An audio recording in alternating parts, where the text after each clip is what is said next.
Let's take you to this now. A minister in the presidency, Ntshavheni, is attending an international meeting of high-level officials in Russia. The annual meeting will discuss issues of international security, including food security. This comes at the back of South Africa being accused of supplying weapons of war to Russia. To unpack this with us, I'm joined by international relations expert Brooks Spector. Mr. Spector, thank you very much for your time.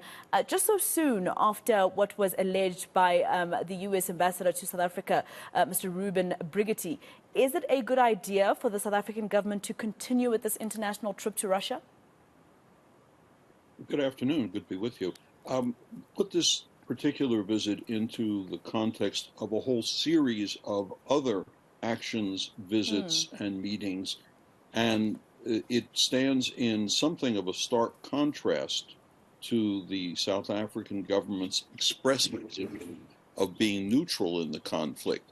When you have top generals, cabinet members of the ministers in the presidency, and others making their way to Russia, when you have statements about the warm discussions that have been had on the phone or in person, when you have naval joint military exercises on the actual anniversary of the day of the beginning of the invasion, in spite of the protestations of being neutral, all of these cumulatively lead to a feeling of unease on those people who question that. And the part of the problem then is the South African government, together with a group of other African states, is attempting to position itself as something of a neutral party, a negotiator, a group of individuals who can somehow bring the conflict to an end. And that doesn't, I suspect, fill anybody in Kiev with much hope that the South African government is, in fact, as it says it is. And that I think, is the problem. Whether the meetings were scheduled or not, or previously agreed to, given the circumstances, you either don't go or you send a much lower level person as an indicator that you think this is an important thing, an important statement to make, that neutrality in a conflict means that you don't participate at the highest levels with one party.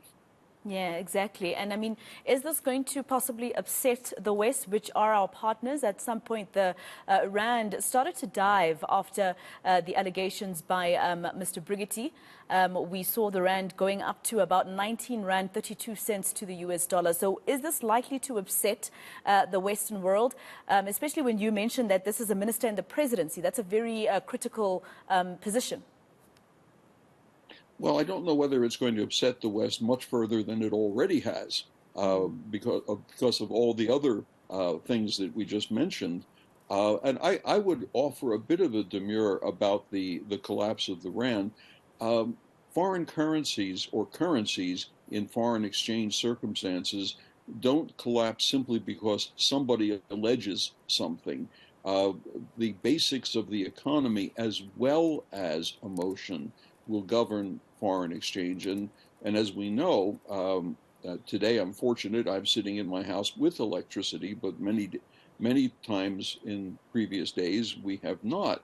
And that is an underlying question for many people. The economy is in a difficult state, and people are unwilling to invest in the country, or to, more to the point on foreign exchange, to buy Rand as a hedge for the future.